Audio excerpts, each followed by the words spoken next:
Sama mungkin yang setuju undang-undang tadi ya tentang rumah tangga, kalau istri nggak mau dikumpuli tetap dipaksa, nanti suaminya bisa dilaporkan ke pengadilan gitu. Saya pasti mikir saya bukan masalah pengadilannya, pasti istrinya cantik. Kalau jelek kan nggak mungkin dipaksa. Ini ketularan. Jadi saya cara berpikir tuh, jadi tak pikir lucunya saja, bukan pikir seriusnya. Ketularan ya, sudah ketularan ini. Karena keburukan itu mudah nular.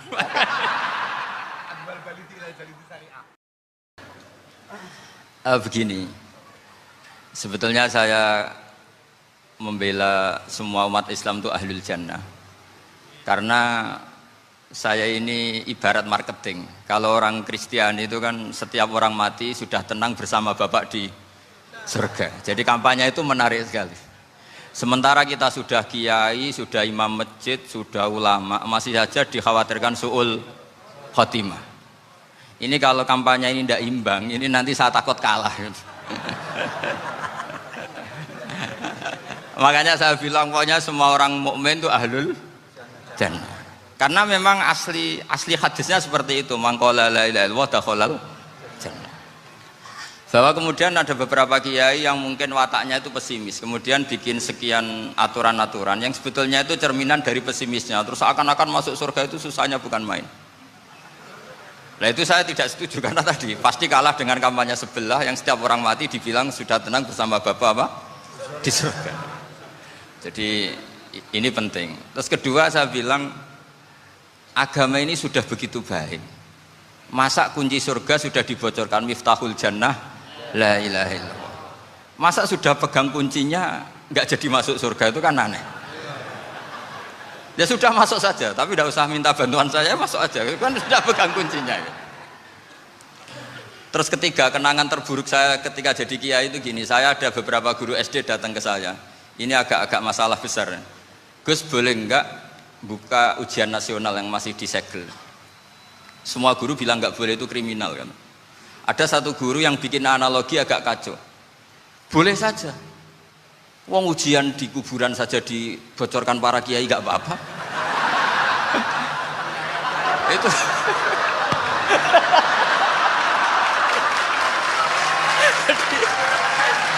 Tapi ini kriminal ya. Perhatian kepada kiai, nggak boleh memukul pemateri.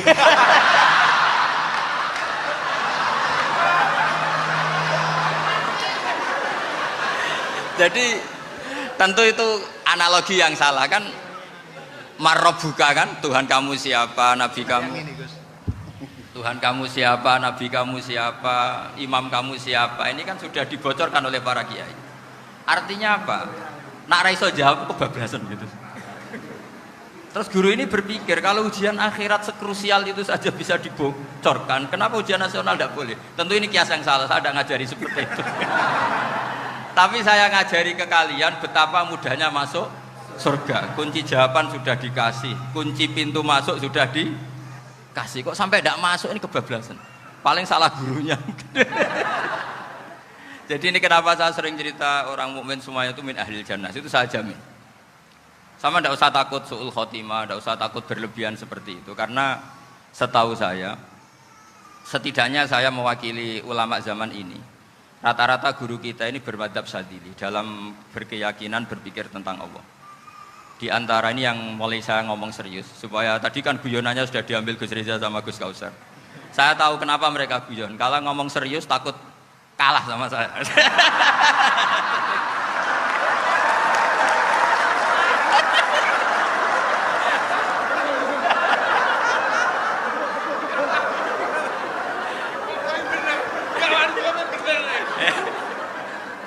Karena saya ini sudah terkenal pemikir serius, jadi artinya itu satu kepintaran mengalihkan, ya, oh ya, sudah itu satu kecerdasan.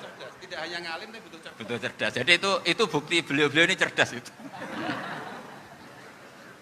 Saya berpikir begini, ini madzhab Syadzili, kita semua tentu Syadzili karena kita semua ngaji kitab Hikam. Kita tahu kitab Hikam itu muridnya Abul Abbas Al-Mursi, Abul Abbas Al-Mursi muridnya Syekh Abil Hasan apa? Asy-Syadzili. Saya masih ingat betul makalah itu dan saya ulang-ulang setiap saya ngajar di sarang saya ajarkan itu. Kilali kata Abdul Hasan Asyadili, saya pernah dapat hatif, dapat semacam ilham. Apa makna min syarril waswasil khannas? Itu kata beliau dijawab oleh hatif itu. Hatif itu nggak perlu diterjemah tadi ada karena tadi diajarin itu. Apa yang dihidupkan itu nggak perlu dijelaskan. kata hatif tadi, waswasun yadkhulu bainaka wa baina habibika. Yunsika altofahu alhasanah wa yudzakiruka af'alaka asai'ah wa yukassiru indaka dzatas shimal wa yuqallilu indaka dzatal yamin liya'dila bika an husni dzanni billah ila su'i dzanni billah. Jadi yang dikatakan waswas adalah kamu digiring untuk hanya ingat sisi-sisi kamu yang negatif, dilupakan bahwa Anda punya sisi-sisi yang positif. Misalnya seperti ini, mungkin secara fikih tadi banser-banser tegas, wah ini masalah lelaki perempuan dipisahkan gini-gini. Tapi kenapa Ghazali bilang ya sudah gini gak apa-apa. Sebetulnya ada rukhsah itu karena ini di depan umum. Yang paling pantangan Nabi itu la yakhluwanna rajulun bimra'atin. Ini ada yang menjaminnya gitu. Malah khawatir saya di sini dipisah tapi setelah berduaan nggak bisa. Jadi toleransinya karena ini di depan umum. Itu masih ada toleransinya. La yakhluwanna rajulun bimra'atin. Begitu juga ketika kita dosa, misalnya kita dosa. Orang Islam setiap dosa itu pasti ingat salahnya, kemudian istighfar. Dan ketika satu kebaikan dibandingkan keburukan, itu kata semua ulama, karena sayi'ah itu bernilai 1, kebaikan bernilai apa? 10. Itu masih surplus berapa? 9. Jadi itu cara berpikir Abdul Hasan Asyadili. Kenapa kamu harus berpikir positif tentang Tuhan? Sekali berpikir tentang negatif, itu bahaya betul. Misalnya begini, kamu berpikir, tak rewangi, jadi kiai, sujud, rukuk, ternyata aku tetap lebu neraka, gunanya apa? Itu menurut saya kan nggak punya akal. Sujud itu satu kelaziman menghamba kepada Allah. Normalnya seorang hamba itu ya sujud. Kemudian gara-gara kamu ingin masuk surga, terus logika kamu dibalik, gunanya apa saya sujud? Ternyata saya masuk neraka. Itu pertanyaan yang benar-benar bodoh dan itu menjadikan Allah benci. Logikanya dibalik begini. Ini saya ngomong serius karena ini bentuk kemenangan saya ini bentuk kemenangan saya.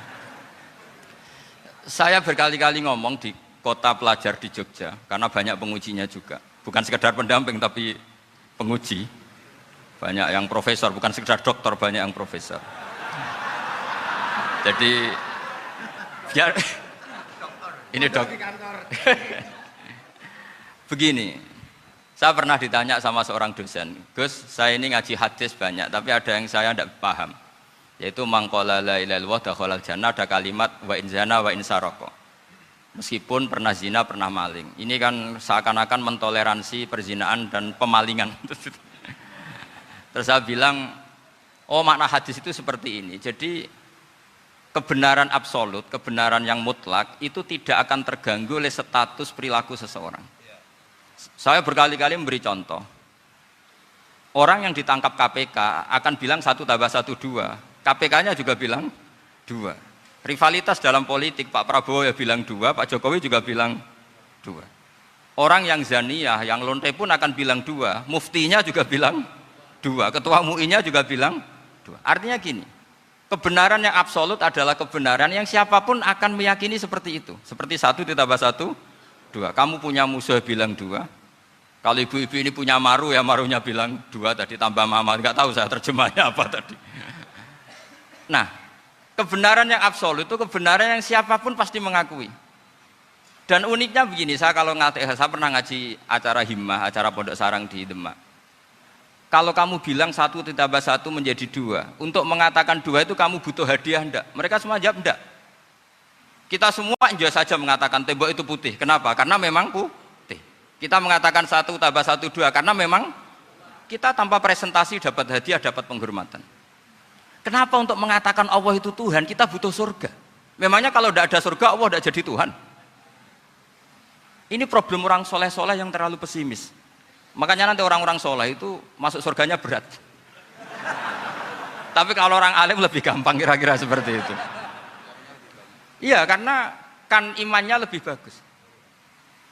Dalam hadis qudsi Allah ini yang dibuli orang-orang soleh.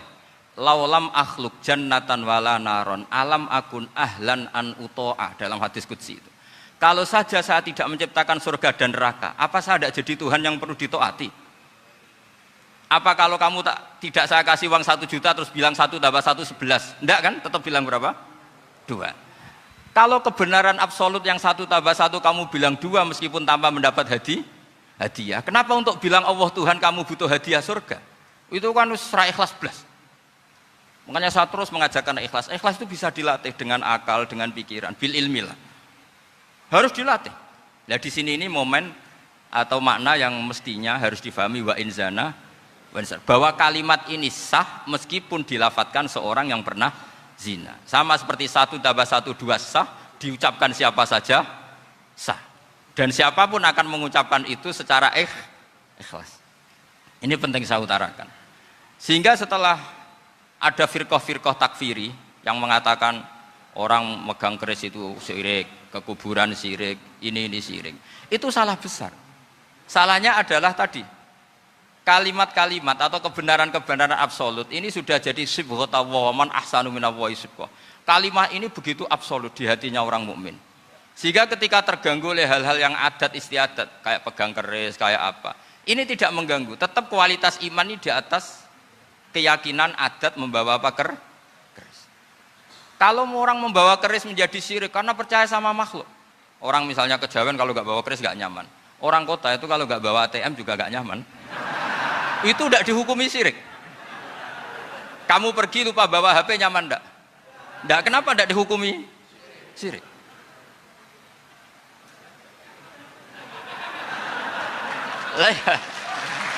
Jadi ini logika-logika. Jadi makanya ini Gus Reza boleh ngeritik saya itu berkali-kali bilang saya termasuk ulama yang mau bikin gerakan cangkem elek. Karena nanti kalau saya nisbatkan ke Rasulullah itu tidak pantas karena Nabi ahsanan nasi khalqaw wa khuluqa. Tapi saya siap jadi bempernya Rasulullah Shallallahu Alaihi Wasallam. Pernah ada diskusi di Jakarta, ini kisah nyata. Apa dalilnya setelah sholat salaman? Mana hadisnya? Itu dijawab hadisnya tentu kita kesulitan.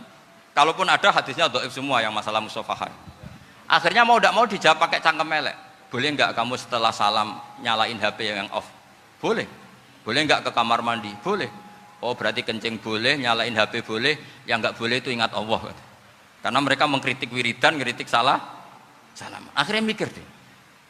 Ada enggak hadisnya orang setelah sholat nyalain HP? Enggak ada kan? Tapi mereka nyalain HP enggak hambatan, tapi untuk salaman masalahkan.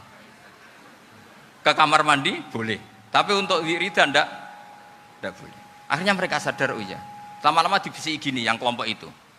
Kamu itu korban aliran supaya kamu gak ingat Allah, ingatnya HP-nya. Sehingga orang wiridan kamu kritik, orang nyalain HP tidak kamu kritik. Itu kelompok itu adalah kelompok orang-orang yang supaya orang Islam itu lupa Tuhannya. Itu gerakan cangkem elek, tapi jadikan orang sadar. Jadi ini penting. Jadi kalau kamu tidak bisa bela agama dengan jalan yang lurus karena tidak bakat gitu. Nggak apa-apa pakai cangkem elek tadi karena nggak mungkin gerakan ini dinisbatkan kepada Rasulullah Shallallahu Alaihi Wasallam. Kalau soal sanad saya punya sekian sanad tentang itu, tapi tidak usah kamu ikuti.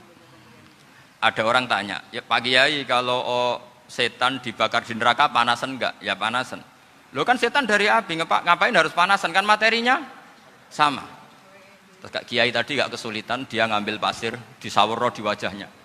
Wah sakit Kiai, kamu kan dari tanah, kena tanah kok. Jadi itu ada sekian, artinya gini ya, kalau kesulitan jawab pakai baik-baik ya sudah pakai cangkem elek itu aja karena. Tapi tentu kan gerakan ini tidak mungkin dinisbatkan kepada para nabi. Tapi saya pastikan meskipun nggak bisa dinisbatkan kepada para nabi dari segi cangkem elek tadi, tapi secara semangat itu sama. Saya punya sekian contoh. Benar Gus Riza tadi gojok saya sengawur-ngawurnya itu masih punya sanad. Itu pas saya ngawur pun masih punya apa? Sanad. Nabi Ibrahim itu ketika faja'alahum juzatan illa kabirallahum itu si berhala paling besar dikasih kapak. Ketika mereka geger, ini siapa yang berhala-berhala kecil? Kata mereka, sami'na fata yadhkuruhum yuqalu lahu Ibrahim. Ya kira-kira Ibrahim lah gitu. Terus setelah Ibrahim didatangkan, siapa yang melakukan ini semua? Ini jawaban Nabi Ibrahim, bal fa'alahu kabiruhum hadza. Ya tanya yang bawa pedal, saya kan tidak bawa kan. Terus kata orang-orang, otak kamu itu di mana? Masa berhala disuruh nanya, kan nggak bisa ngomong. Ibrahim kembalikan, uffil lakum walima ta'buduna min dunillah. Lalu otak kamu di mana? Sudah tahu nggak bisa ngomong kok disembah gitu. Itu ada kata uffin loh. Uffin itu kalau diterjemah kira-kira ya agak-agak jancuk gitu. Kira-kira ya kira-kira seperti itu. Jadi Sekarang dalilnya jancuk apa Gus? Bahkan juga biasa kalau misalnya sakit kamu. sudah itu. Gimana? Jancuk itu dari su. Dak tinggalkanlah suan perkara sing elek. Krono ilate wong Surabaya kakean rawon, akhirnya ngomongnya jancuk.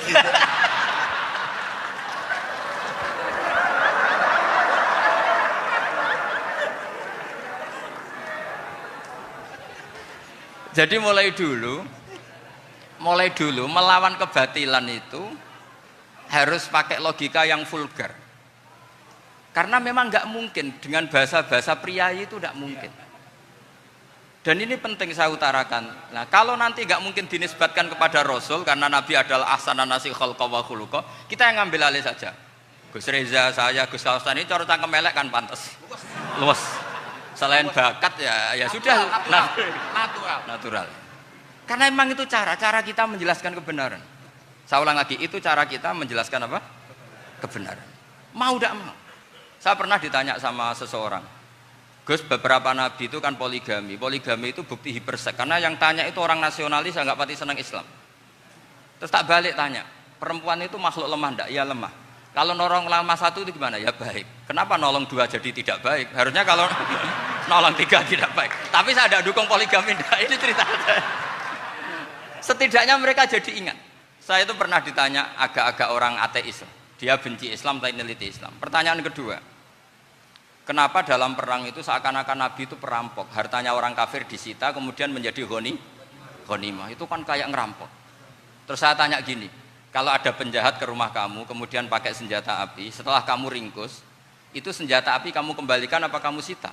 Oh ya saya sita, kalau tak kembalikan dipakai ngerampok lagi.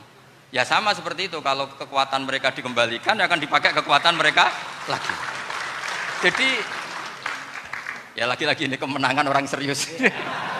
Karena nanti guyonnya sudah dintekno sama Gus Safa sama Gus Riza. Nah, kenapa saya ngajar begitu rileks, begitu santai? Karena pikiran saya sederhana. Fa innal uqula muttarratun ila qabilil haq. Akal sehat pasti dipaksa menerima apa? Kebenaran. Sehingga kebenaran itu tidak usah kamu ngomongkan secara serius, tidak perlu. Kebenaran itu mudah diterima. Saya itu pernah ngaji berkali-kali di Jogja di mana-mana sampai ada buku seorang dokter nulis tesisnya itu bangga lagi menjadi muslim setelah ngaji saya itu. Karena saya menerangkan itu ringan.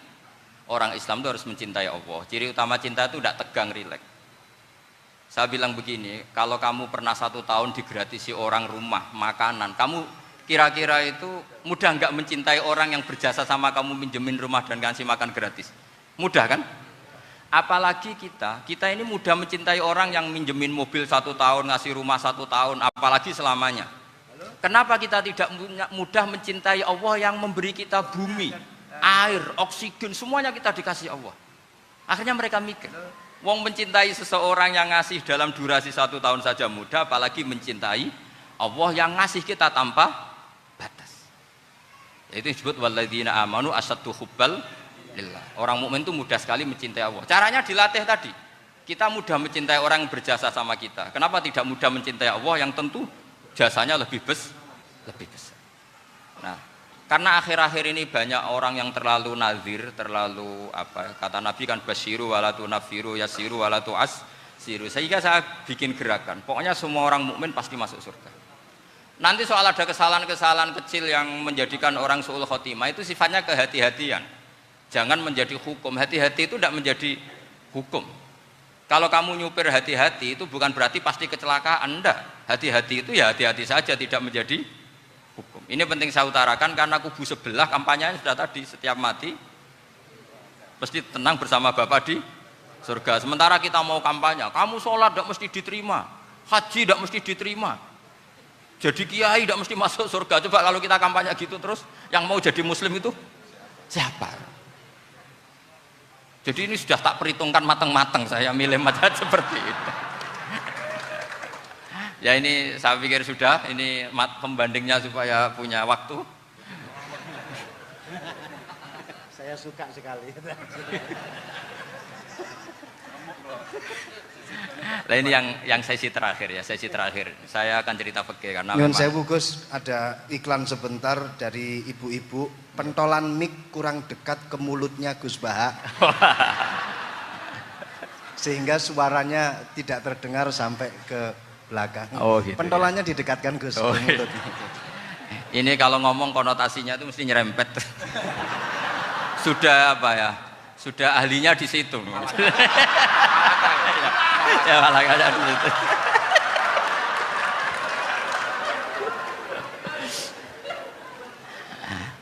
Dalam sesi terakhir saya cerita pentingnya pembanding. Imam Rafi'i itu yang ngarang kitab Muharrar. Kitab Muharrar ini adalah ringkasan dari kitab Al-Wasit. Al-Wasit itu karangannya Imam Ghazali.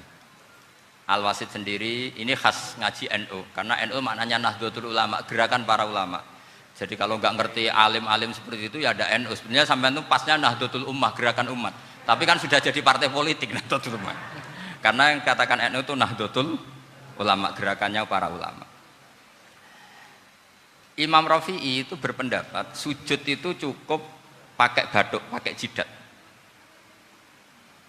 Itu dalam kitab Muharrar. Wal asoh anna sujud yasihu mau cukup biwat iljabah. Ketika Imam Nawawi mentasih kitab Muharrar namanya Minhajut Thalibin, itu mengkritik Imam Rafi'i. Kata beliau sujud itu untuk sah harus melibatkan 7 anggota karena berdasar hadis umirtu an asjuda ala sabati a'zumin, yaitu al jabhah wal yaden warubaten wal kodamen, yaitu jabhah 2 tangan, 2 lutut dan 2 kodamen.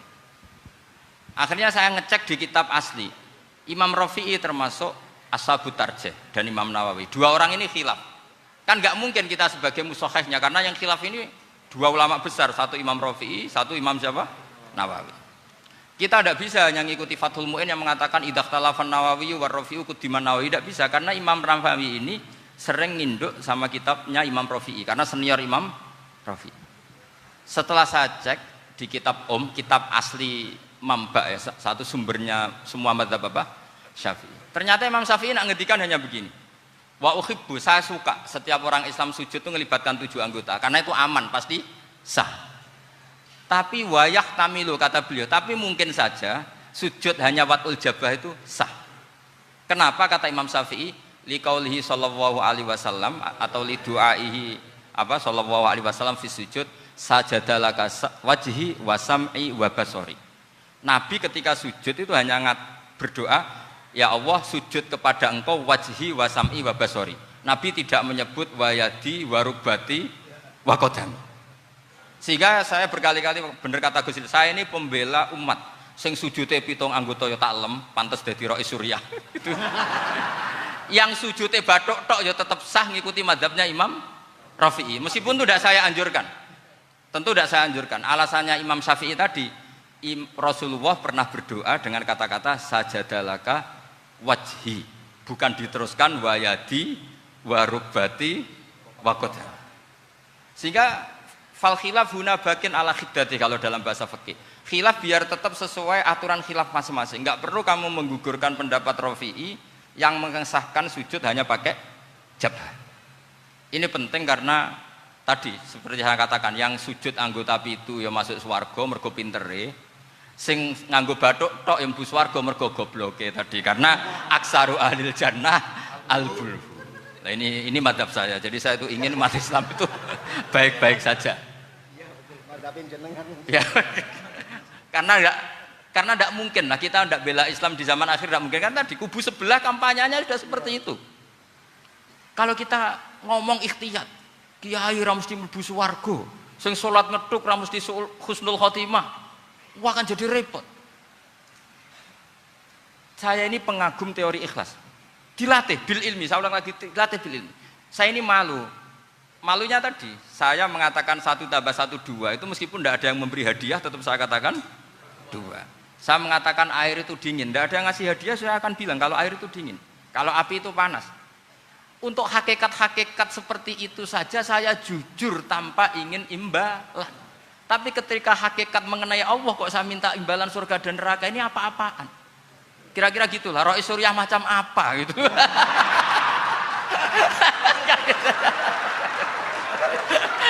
Ya saya kira demikian. Assalamualaikum warahmatullahi wabarakatuh. Waalaikumsalam warahmatullahi wabarakatuh. Alhamdulillah.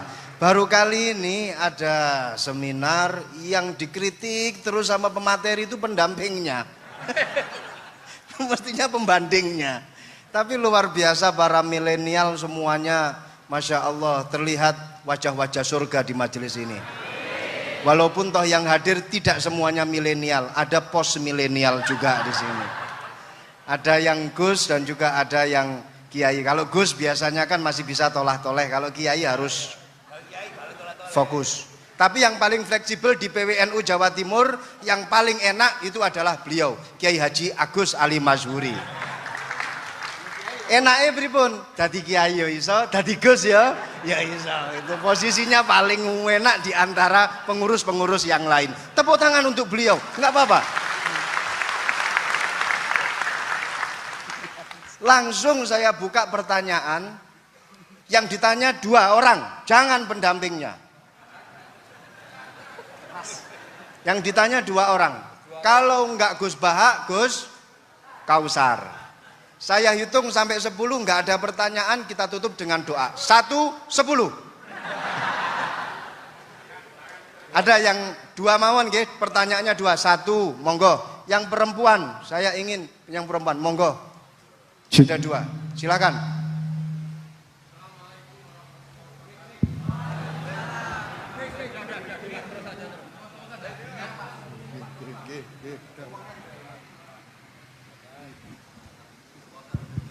Bismillahirrahmanirrahim. Assalamualaikum warahmatullahi wabarakatuh.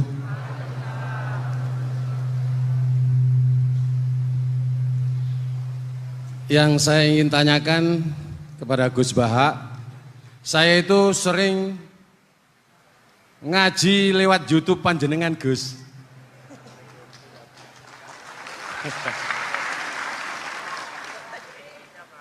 Insya Allah ilmu saya tambah walaupun tidak banyak. Yang saya tanyakan, nopo ilmu kula niki barokah? Yang pertama, karena saya ngaji lewat YouTube panjenengan, saya tidak izin. Untuk itu hari ini saya izin panjenengan, mudah-mudahan ilmu ingkang saya dapat dari panjenengan niku saged barokah niku Gus. Terima kasih. Wassalamualaikum warahmatullahi wabarakatuh. Waalaikumsalam warahmatullahi wabarakatuh. Langsung mawon Gus nggih, yang satunya dulu. Siapa aja? Oh gitu. Monggo Gus. Itu tetap barokah dan kebaikan itu mah nggak perlu minta izin. Kalau kebaikan minta izin jadi repot. Jadi kalau dalam kitab fikih disebut iktifaan bil izni syar'i, karena syara akan selalu memberi izin sama kebaikan. Itu udah hanya masalah YouTube sampean. Tadi melihat wajah Gus Ali ibadah, pamit dulu. Nanti kalau ada orang alim lewat mau lihat juga pamit dulu. Lama-lama mau baca sholawat, ya Rasulullah pamit dulu mau baca sholawat. Jadi semua kebaikan itu cukup iktifaan bil izni syar'i. Ya jelas ini ya. Oke, terima kasih. Jangan lupa pulsane tuku dhewe lek ndelok YouTube. Wifi-nya juga jangan nyolong. Harus passwordnya izin kepada yang punya wifi.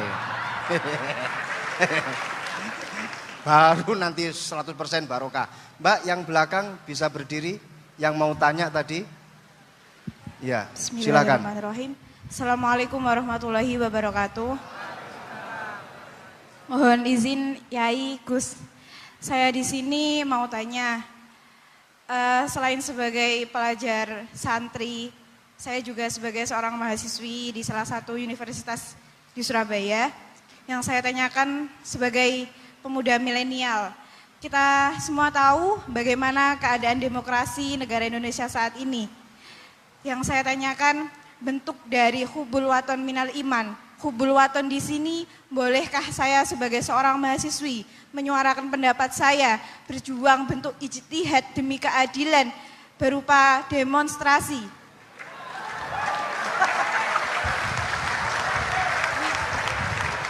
Ngapunten, yang saya tanyakan di sini bagaimana menurut Gus, apakah saya melakukan demonstrasi ini sudah baik atau sangat baik atau mungkin perlu dikaji kembali. Terima kasih. Wassalamualaikum warahmatullahi wabarakatuh. Hubungan antara demonstrasi dan hubbul wadon minal iman. Hah? Oh ya, hubbul waton minal iman. Monggo Gus.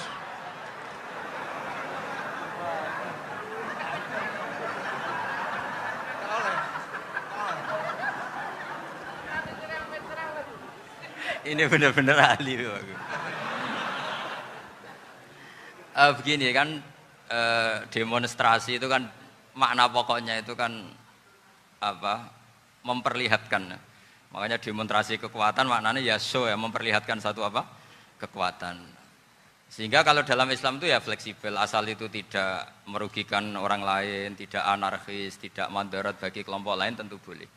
Bahkan kalau tidak apa? Menyuarakan suara kita tentu dengan cara-cara yang tetap islami ya, itu malah kita disalahkan karena berarti tidak ikut bertanggung jawab terhadap proses bernegara, tapi tentu disuarakan secara konstitusional dan secara baik. Kemarin pas demo di Jogja yang ramai itu masalah rancangan KUHP itu, rektor UI juga ketemu saya, pamit Gus mau demo ya tapi yang baik dan sopan karena begini ya, di Quran itu ada ayat walau la daf'uhin nasa ba'dahum bi ba'dil fasadatil ard. Jadi kekuatan manapun itu harus dikontrol. Tentu kontrol itu macam-macam. Tapi tentu saya ulang lagi, jangan anarkis, jangan melakukan sesuatu yang kontraproduktif. Jadi menurut saya pernah ditanya, Gus kalau pemerintah itu didukung 90% rakyatnya bagus enggak? Ya bagus, berarti presidennya hebat, didukung mayoritas rakyat. Kalau hanya 55 ya bagus, presidennya biar tahu, biar hati-hati karena dipilih separuh lebih sedikit gitu. Lah kok bagus semua? Ya emang harapan kita sama Allah semuanya baik semua kata saya gitu. Jadi susahnya apa sih kita melihat sesuatu itu, asal agama ini kan gampang, asal tidak maksiat itu baik. Asal tidak maksiat itu baik. Ma khayyara Rasulullah baina amrayni lakhtara aisarahuma malam yakun isman. Jadi demo itu bukan, nah kalau demo yang diharamkan sebagian fatwanya ulama tentu yang maknanya yang anarkis.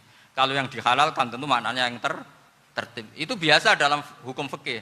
Rasulullah ngendikan A, mahmalnya seperti ini. Rasulullah ngendikan B, mahmalnya seperti ini. Karena kadang ngendikanin Nabi cara zahir itu berlawanan. Misalnya Nabi ditanya, amal paling baik apa ya Rasulullah?